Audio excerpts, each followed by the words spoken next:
छत्तीसगढ़ में गर्मी ने अपना असर दिखाना शुरू कर दिया है। राजधानी रायपुर, बिलासपुर, दुर्ग, राजनांदगांव, रायगढ़, कोरबा दिन के साथ रात में भी तपने लगे हैं, जिसके चलते कूलर और एसी का धड़ल्ले से इस्तेमाल शुरू हो चुका है।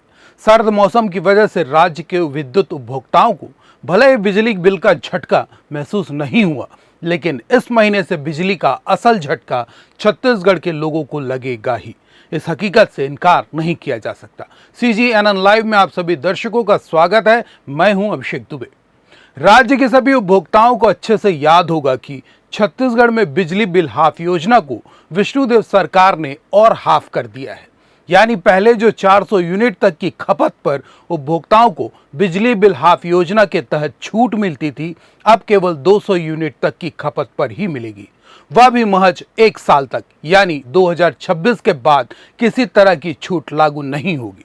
छूट की बात से बाहर आए तो असल मसला बिजली की खपत पर लगने वाला टैरिफ है, जो सिर चढ़कर अपना प्रभाव दिखाएगा, क्योंकि विष्णुदेव सरकार ने जो नियम लागू किए हैं, गर्मी ही नहीं सर्दी के मौसम में भी पसीना छुड़ाने वाला है। क्या है पूरी योजना और कैसे लगेगा बिजली का झटका, आपको बताएंगे इस वीडियो में। बने रहिएगा हमारे साथ। यदि आप चैनल में नए हैं तो पहले सब्सक्राइब कर लीजिएगा, क्योंकि हर वीडियो खास आपके लिए ही होती है। नए वित्तीय वर्ष की शुरुआत हो गई है। इसी के साथ कई चीजों में बदलाव हुआ है। नए नियम के तहत लोगों पर आर्थिक बोझ भी बढ़ गया है। इधर बिजली उपभोक्ताओं को भी महंगी बिजली का झटका लगने वाला है। प्रदेश के 60 लाख बिजली उपभोक्ताओं को अब महंगी बिजली बिल का करंट लगेगा। छत्तीसगढ़ राज्य विद्युत वितरण कंपनी यानी CSPDCL द्वारा पेश किए गए 7,000 करोड़ रुपए के घाटे की भरपाई के लिए विद्युत नियामक आयोग नई दरों की घोषणा कर सकता है। सूत्रों की माने तो आयोग घरेलू समेत सभी श्रेणियों के उपभोक्ताओं के लिए प्रति यूनिट 20 से 25 पैसे तक की बढ़ोतरी कर सकता है।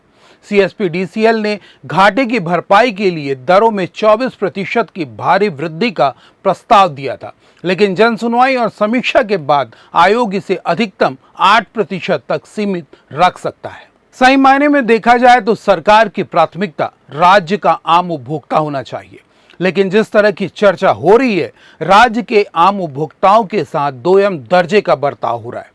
वह किस तरह, आपको समझना होगा। दरअसल इस बार नियामक आयोग की रणनीति उच्च दाब और निम्न दाब कनेक्शनों के लिए अलग अलग होने की संभावना है, जिसके मुताबिक औद्योगिक और उच्च दाब वाले उपभोक्ताओं पर बोझ कम रखने का प्रयास है, जबकि निम्न दाब यानी घरेलू और छोटे व्यावसायिक उपभोक्ताओं के लिए टैरिफ में ज्यादा इजाफा के आसार नजर आ रहे हैं। इसके पीछे जो कारण समझ में आया है, उसके मुताबिक घरेलू उपभोक्ताओं की संख्या है।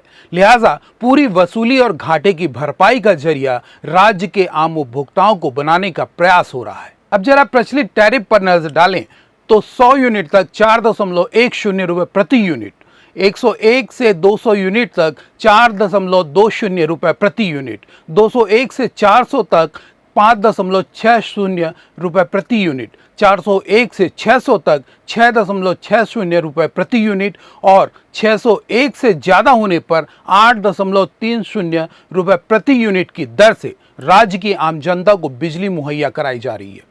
जिसमें 20 पैसे का भी इजाफा होता है तो स्वाभाविक तौर पर 30 रुपए से 300 रुपए तक का अतिरिक्त बोझ आम उपभोक्ताओं पर आना तय है। सामान्य तौर पर देखा जाए तो देखने में इजाफा बड़ा नजर नहीं आएगा, पर खपत के आधार पर जब बिजली बिल आपके हाथों में पहुंचेगा, तब सही मायने में समझ में आएगा कि हर महीना एक आम आदमी के लिए कितना भारी पड़ेगा। यह तो बात टैरिफ की हुई, जो आम उपभोक्ताओं के लिए बड़ी परेशानी का सबब बनेगा, पर आम उपभोक्ताओं को लगने वाला झटका यहीं खत्म नहीं होता, बल्कि असल परेशानी इसके बाद है, क्योंकि सरकार ने ऐसा नियम लागू कर दिया है जो आपके झटके पर और झटका देने वाला है।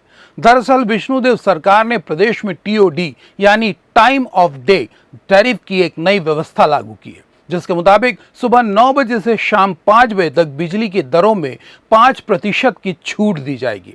इसके बाद शाम 5 बजे से रात 11 बजे तक बिजली की दरों पर 5% का अतिरिक्त अधिभार देना होगा और रात 11 बजे से सुबह 9 बजे तक सामान्य दरें लागू रहेंगी। इन तमाम जानकारियों के बाद इस बार गर्मी के मौसम में ऊपर से सूरज देवता अपनी प्रचंड तपिश से कितना झुलसाने वाले हैं इसका अंदाजा तो नहीं लगाया जा सकता, पर विष्णुदेव सरकार कितना झुलसाएगी उसका अंदाजा जरूर लग जाएगा। इस पर आपकी क्या राय है कमेंट बॉक्स पर बताइएगा और बिजली बिल मिल गया हो तो चैनल पर साझा कीजिएगा। लाइक शेयर का सिलसिला बनाए रखिएगा। नमस्कार।